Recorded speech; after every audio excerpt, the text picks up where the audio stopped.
오늘 함께 나누실 하나님의 말씀은 잠언 30장 21절에서 28절 말씀입니다. 잠언 30장 21절에서 28절 말씀.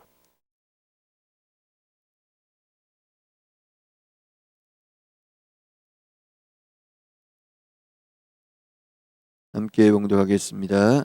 세상을 진동시키며 세상이 견딜 수 없게 하는 것 서너시 있나니 곧 종이 입금된 것과 미련한 자가 음식으로 배부른 것과 미움받는 여자가 시집간 것과 여종이 주모를 이은 것이니라.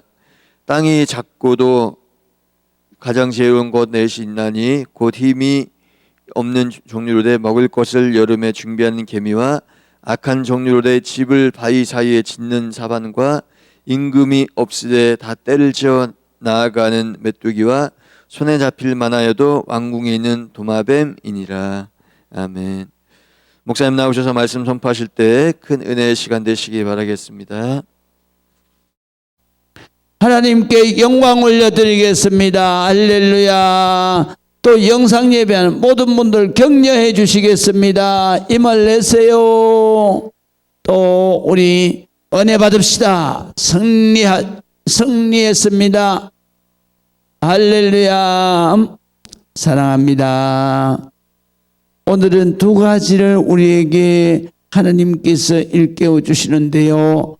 그 두 가지는 첫 번째로는 오늘 성경에 보니까 바로 세상에 있을 수 없는 일들이 있다 그랬어요. 인간 사이에 있을 수 없는 일들이 어떤 것이 있는가? 오늘 21절에서 22절, 23절을 보게 되면 바로 세상을 진동시키며 세상이 견딜 수 없게 하는 것 서너시 있나니 그랬는데요. 참 이게 직역을 하다 보니까 대충 우리가 뜻은 알겠다 이렇게 생각이 되잖아요. 그런데 다른 성경에 이렇게 기록이 되어 있습니다. 번역이 되어 있는데요. 세상에 도저히 있을 수 없는 것이 서너 있다 이렇게 번역이 됐어요. 그런 말입니다. 세상을 진동시키고 세상에 견딜 수 없게 하는 것이 서너 있나니 이것은 바로 있을 수 없는 일들이 있는데 바로 첫 번째 그것은 종이 임금이 되는 거. 그러니까 이 사회 때에는 왕정시대 때는 있을 수가 없는 거죠. 그 다음에 두 번째로는 뭐냐면 미련한 자. 그 미련한 자는 여기에서 누구? 게으른 자를 말하는 거예요. 그래서 지혜롭지 못한 미련한 자, 게으른 자가 부자가 되는 거. 이 음식으로 배부른 것. 이 말은 무슨 말이에요? 부자가 되는 거. 게으른 자는 못 받게 될 수가 없어요. 바로 글씨 밖에는 할 수가 없죠. 그런데 그런 일 있을 수 없다 이거예요. 게으르고 미련한 자가 부자가 될 수가 없다. 그 다음에 미움받는 여자가 시집을 가요. 이것도 있을 수가 없다는 겁니다. 그 다음에 종이 주모를 잇는다. 이 말은 뭐냐면 바로 종이 주인이 되는 경우 있을 수가 없다. 그런 얘기입니다. 그래서 이 말씀 속에서 우리에게 일깨워 주시는 말씀이 뭐냐 하면 항상 믿음의 사람은 언제 어디서나 하나님께서 바로 반드시 위에 있을지언정 아래에 있지 않는다. 봉인되지 않는다. 이 말이죠. 그 다음에 우리가 인생을 살아가면서 믿음의 사람은 항상 부지런해서 하나님 앞에 놀라운 축복을 받는 부자로 살아야 된다. 그 다음에 우리 믿음의 사람은 바로 미움을 받는 사람이 되면 안 되고 사랑을 받는 사람이 돼야 된다. 사랑을 받는 것은 자기가 어떻게 행동하고 사느냐에 따라서 사랑을 받는다는 거죠. 그렇기 때문에 우리가 어디서나 하나님 앞에나 그리고 사람들 앞에 인정받고 사랑받는 삶, 행동이 참 중요하다 그랬어요. 그래서 복 있는 사람은 6절에 뭐라고 해요? 시편 1편 6절에 뭐라고 하냐? 복 있는 사람은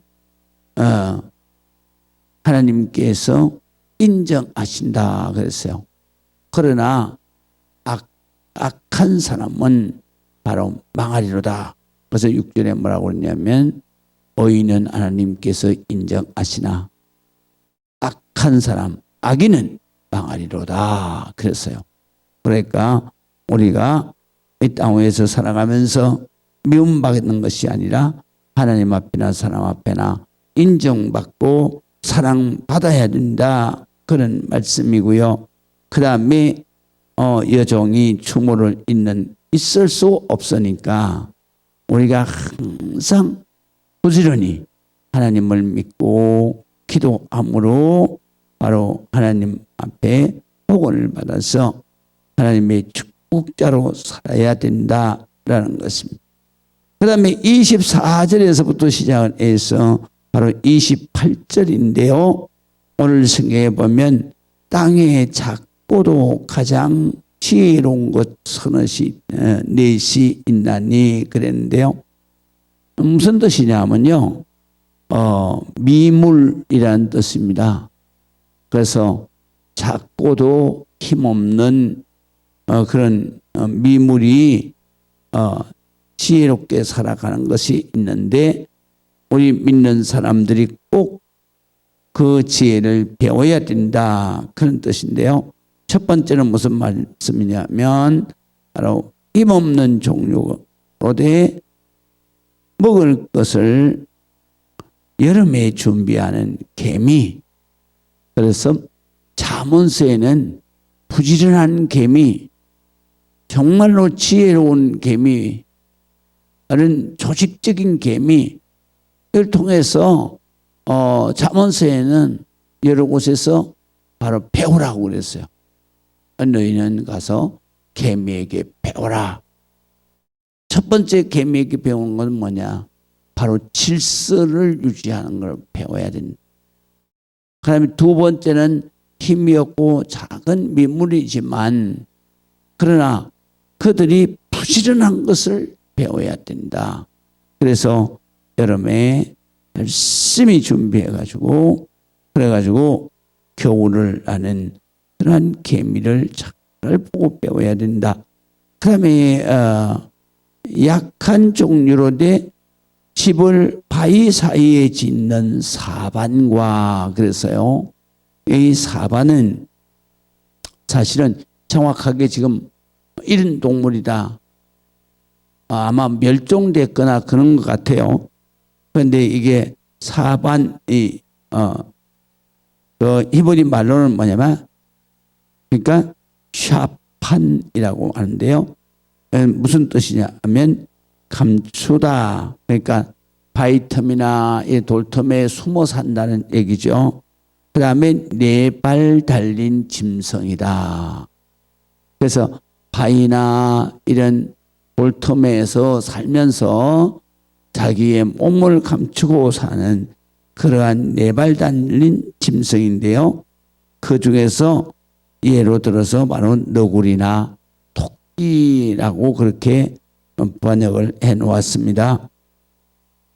그러니까 이 바로 약한 종류지만 너구리나 토끼는 약한 짐승이지만 그러나 집을 바위 사이에 짓는 지혜, 자기를 자기 스스로가 지킬 수 있는 그러한 지혜를 가지고 있다. 그것을 우리가 배워야 된다라는 것입니다. 그 다음에 또 27절은요. 임금이 없어되 다 떼지어 나가는 메뚜기를 봐야 된다. 그래서 그러니까 메뚜기 여기에서 메뚜기는 떼지어 지나간다라는 얘기는 뭐냐면 질서와 그리고 협동이라고 하는 것을 배워야 된다. 그런 말입니다. 그 다음에 오늘 성경에 보면 바로 손에 잡힐만 하여도 왕궁에 있는 도마뱀이라 그랬어요. 예, 왕궁에 있는 도마뱀. 그러니까 도마뱀이 뭘 배웠냐면 여기에서는 바로 담대한 용맹성을 배워야 된다. 그래요. 그래서 담대한 용맹성. 그래서 이 말씀 속에서는 우리가 항상 배워야 될 게 개미에게는 지혜를 사반에게 또 지혜를 배우고 메뚜기에게는 바로 질서와 협동심을 배우고 그 다음에 우리가 도마뱀에게는 담대하고 용기 있는 그러한 것을 배워야 된다. 우리 믿음의 사람들은 항상 세상을 보더라도 또 만물을 보더라도 항상 하나님이 살아 계심을 믿어야 하고 또한 그 사물들을 보면서 지혜와 그들의 삶을 통해서 우리가 어떻게 살아야 되는가 하는 것을 배우는 지혜가 있어야 된다. 그런 걸 볼 때마다 하나님께서 지혜를 깨우치는 것은 하나님이 살아계시고 하나님이 우리를 사물을 통해서 깨닫게 하시고 그리고 인도하심을 우리가 깨달아야 된다라는 것입니다. 기도하시겠습니다. 아버지 하나님의 은혜를 감사합니다. 하나님 앞에 영광 드리는 이 새벽에 기도를 주님께서 드러납해 주시고 아버지 하며 이 세상을 살아갈 때에 하나님의 놀라운 축복으로 살아가게 하여 주옵소서. 우리가 언제나 하나님 앞에 부지런하고 하나님 앞에 지혜롭게 살아서 하나님의 축복의 날들을 아버지 하나님 앞에 복을 받고 영광 올려드리며 하나님 앞에 인정받는 일생이 되게 하여 주옵소서. 예수 그리스도의 이름으로 기도합니다. 아멘.